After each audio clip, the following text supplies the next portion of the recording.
Right, this is part two, I guess. Right, I've got the contacts all soldered up, got the wire links going through, and now I've just put a ring of plastic all the way around the middle between the two.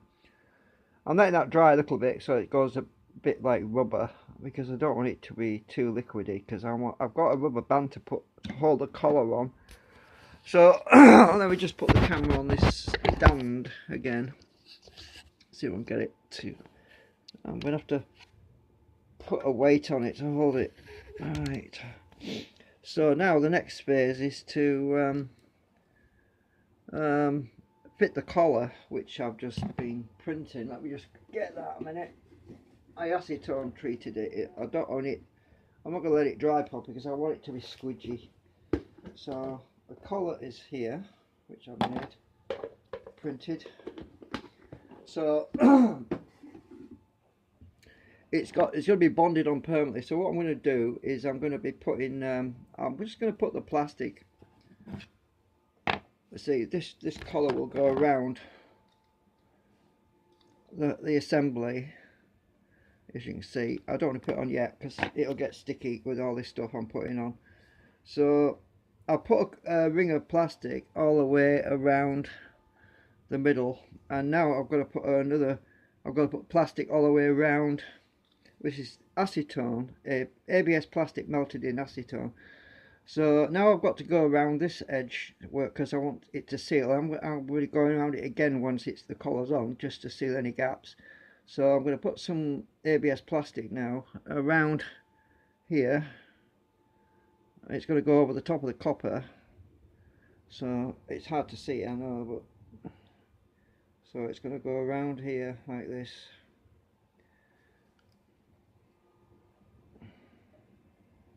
Because it's going to be sealing it. I've done the middle part, but I'm going to go around again, but I need plenty of this stuff because this shrinks. When this stuff starts to dry, it actually shrinks in size. So it looks big right now, but you know, once this dries out, it will shrink, and there'll be a bit squirting out when I put the rubber band on it. So the copper contacts are all done. I've checked them on my meter; they're all good. This is obviously because it's high voltage. I've got to be very careful. I don't want any any wire, any copper touching the surface where you might touch your finger on it. You know what I mean? Because it's only 2.5 to 3 kilovolt or something. So go all the way around. Put some around here. What's around here? So it's better. You could use epoxy glue, you know, but trouble with epoxy glue is it sets pretty fast, so you'd have to work really fast. But this is good because it takes ages to dry. It took probably 24 hours. I don't know if I'm on camera actually. It's hard to tell because the screen is pointing away from me, so I can't really see. So I'm going to go around the top edge now.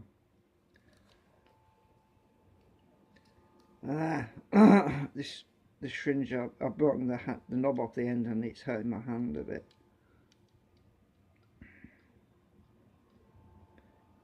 I'm putting plenty on because I want to make sure this doesn't have any gaps. So if you look to part one, you'll have seen me. I was just in the process. I was about to solder the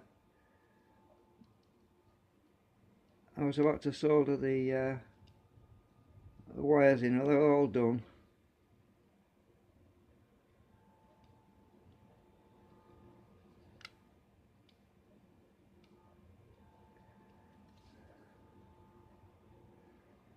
So this is one way of recycling 3D printed waste material. It's really handy to be able to recycle it and use it like this. Now I've got to go on the middle again because that wall wants to be thicker. The barrier between the two contacts, it needs to be thicker up here actually.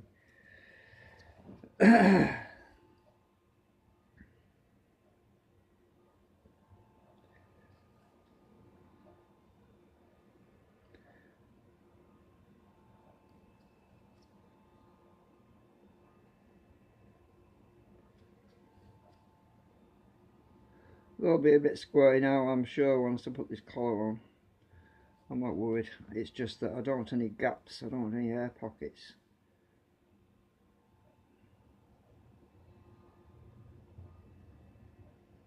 Right, so I'll put the barrier wall between the two contacts all the way around the middle.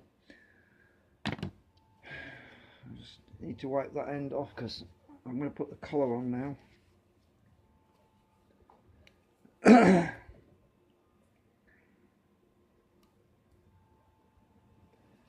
Okay, that's on. Right, now I get my collar. I'll turn the phone around a bit. Hang on a minute. So you can see, because I need to line this up with that contactor there. So, where's my light? Right, I'll just put a bit of light on the situation. Right, so I'll get my collar now. Come around, let's see, that's the side I contact to. That side wants more protection than this side really, because there's a gap there, so I'm going to go around. Let's see, I want the, yeah, that's right. Open it right out and stick it in.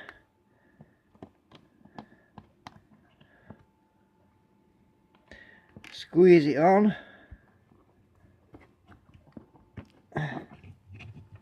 As you can see, it's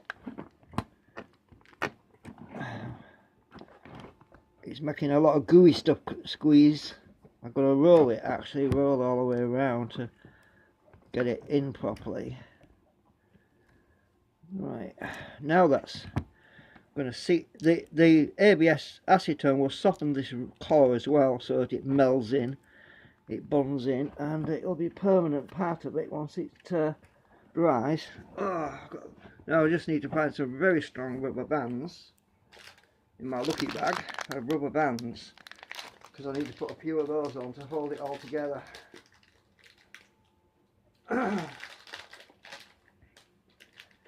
Right, let's find some nice big rubber bands. I need plenty of them. I don't know if these are going to be long enough, they might snap on me.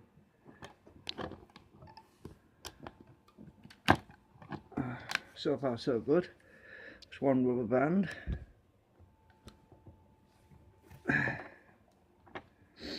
Let's find some more.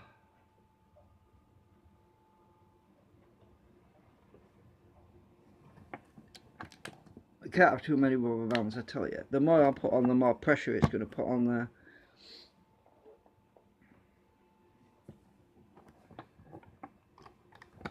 Oops.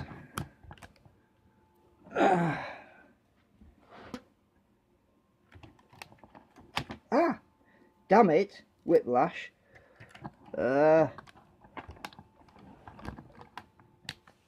Right, let's check the rubber band's holding the ring. Yeah, it is. I've got to go around the outside as well to fill in any gaps that might be there. Push the collar to the bottom because I can fill that top crack up with plastic later. I'm going to push it right to the bottom so that there is a bit of a gap at the top, but I'm not worried about that. I can fill it.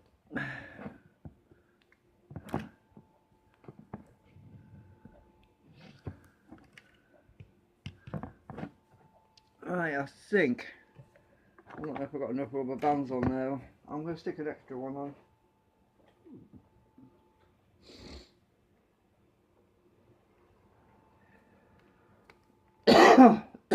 This is tricky to do, actually.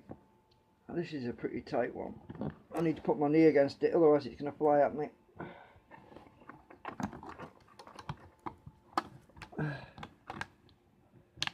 Right. That holds the ring really tightly and squeezes out that surplus plastic that I put on. As you can see, some of it's oozing out the top there, which is good.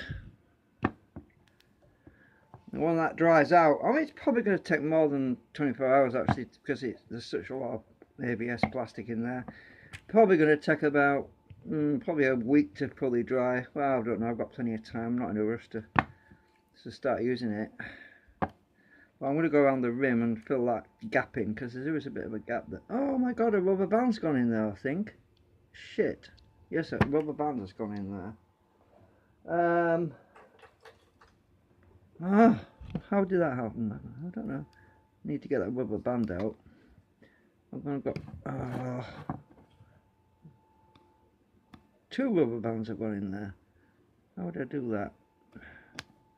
Oh, I've just hooked my resistor. No worries. I can put that back later. Oh shucks. What a mess. Hang on.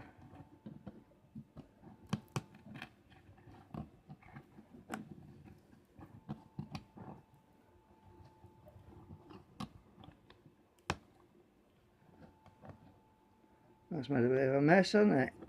No worries, I can clean that off there. Right, so some of the rubber bands went in that hole, and now I'm going to have to fill the hole up with more plastic. No worries. I think I've got enough rubber bands on there. If I put any more on, they're going to end up in that hole again. So, my syringe is empty, so I need to refill my syringe with more plastic.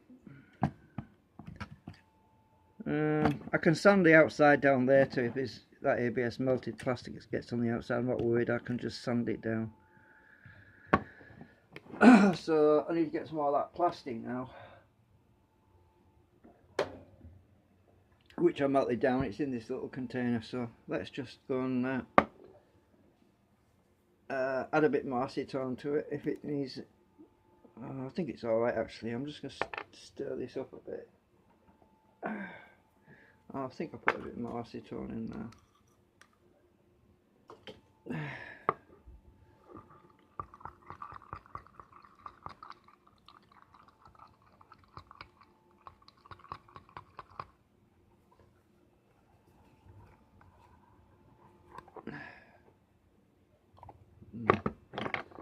Where's my tissue gone?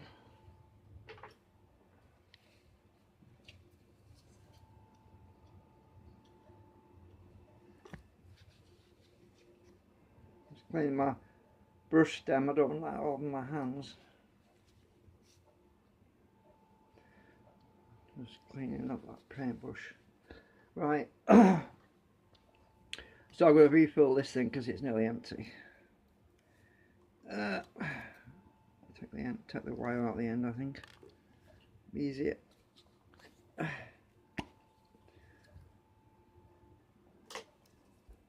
So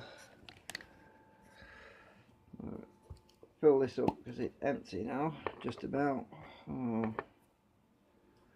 It's got the consistency of, well, you'll see when it comes out.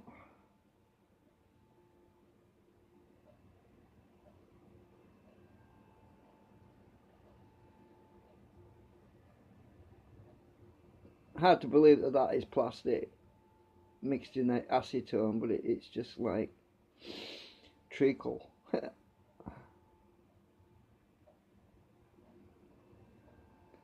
Right.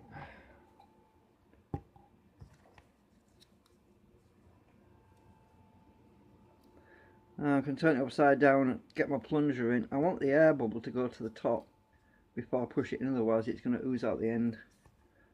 So the air bubble should go to the top.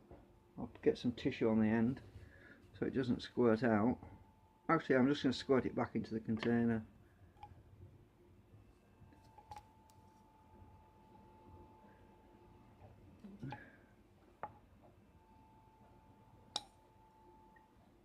There, got the air out now. Right. Acetone makes my nose run. It makes me sneeze a bit. Well, it's not flu. It's not the coronavirus for sure. It's just the acetone. It irritates my sinuses. Right. Okay. So now I'm going to have to go on this rim again because I went and I'll turn this around. Hang on, so that you can see what I'm doing.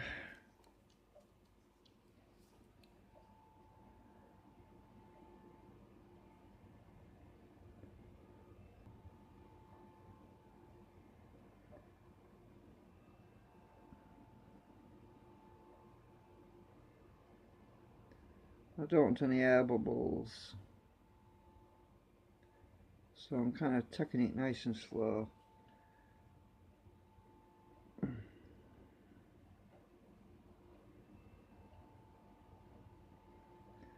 I hope you can see that alright.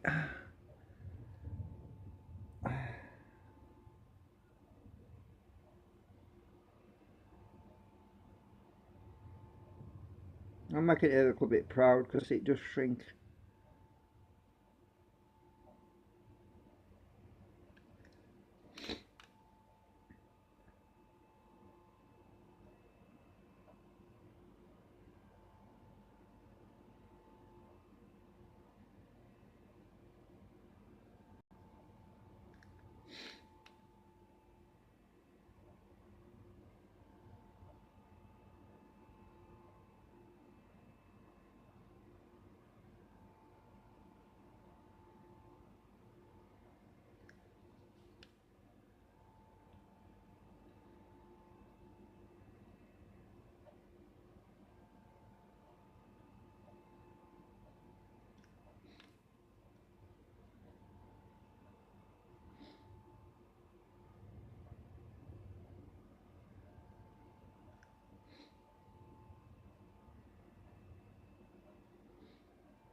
There was a bit already in there, so I couldn't put too much in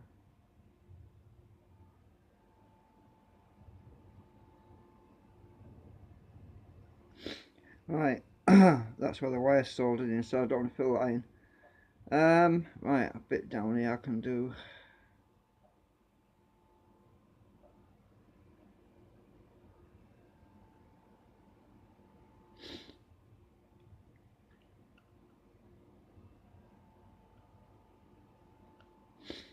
Right, a bit more in there.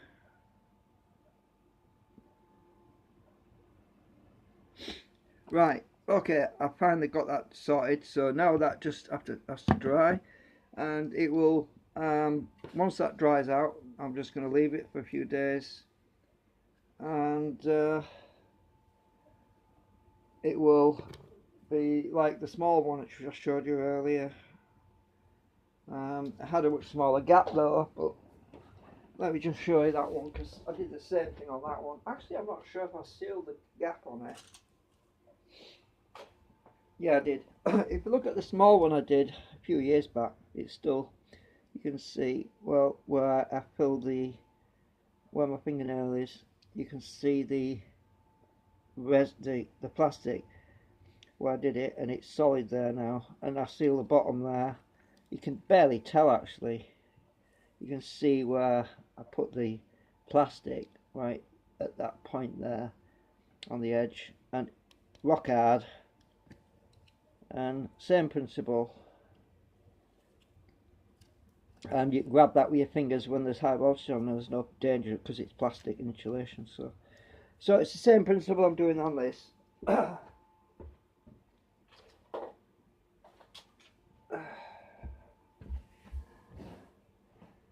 It's something that works. God, that bloody acetone, it didn't have make my nose run.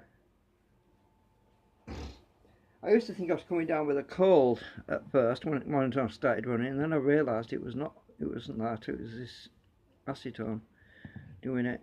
So yeah, it's going to be great once it's done. This rubber band is, yeah, I'm going to have to sand the outside down because there's ABS plastic everywhere now on the edge.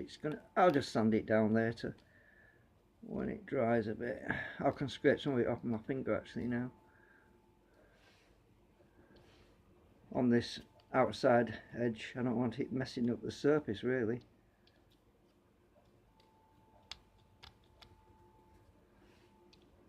It dries pretty quick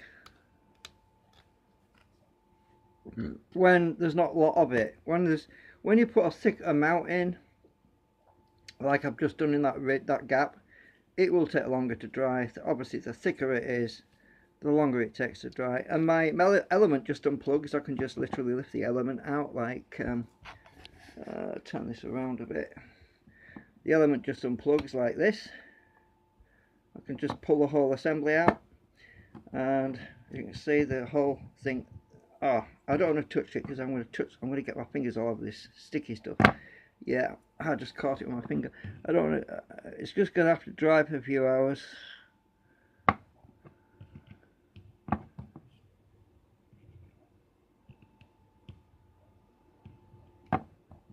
So that's all ready to wire up once it dries out.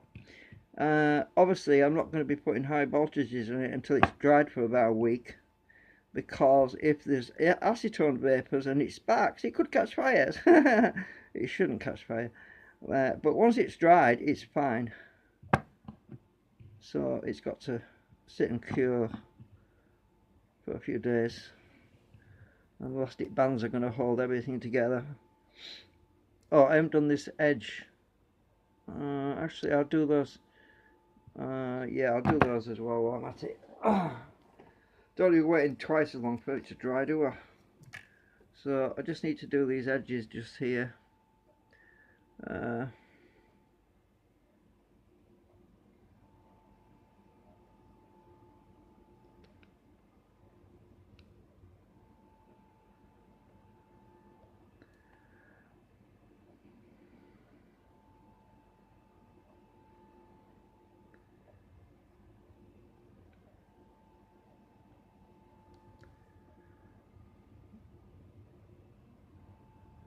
That was already done, more or less. The last one.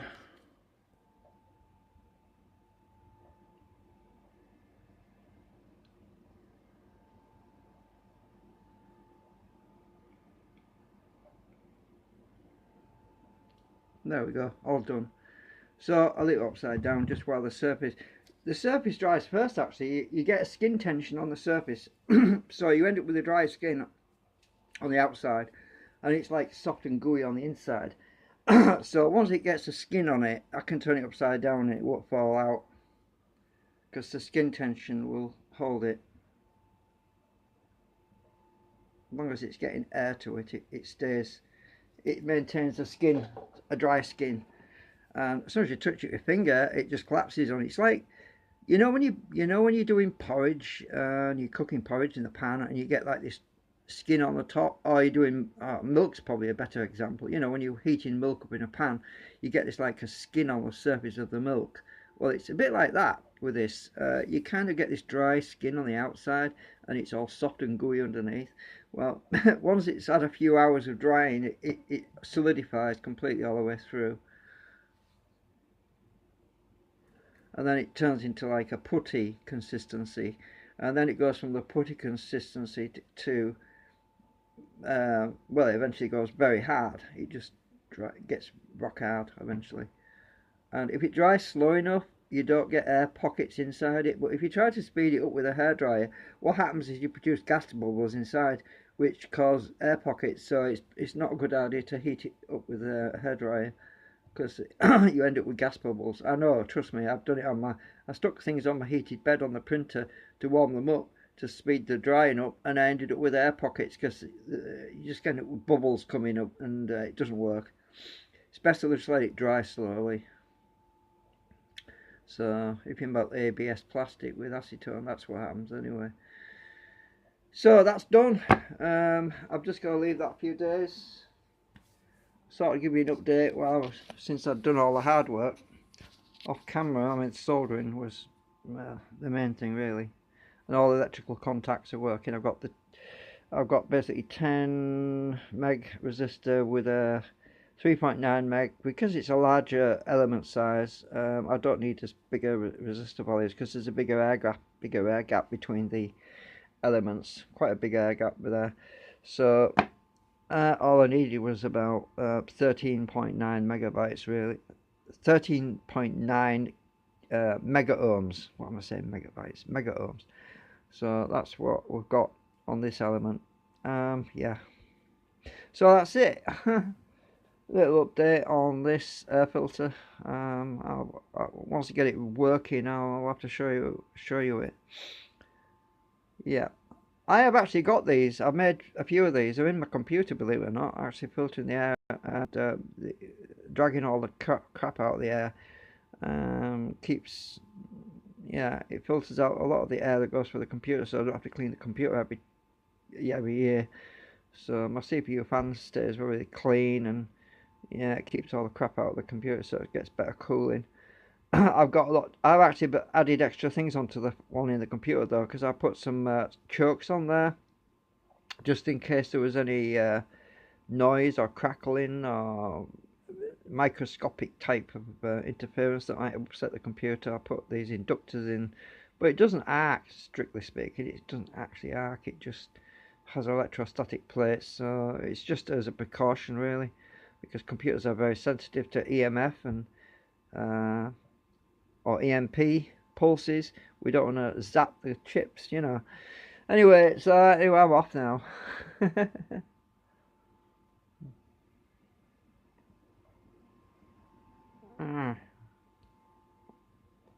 Off button.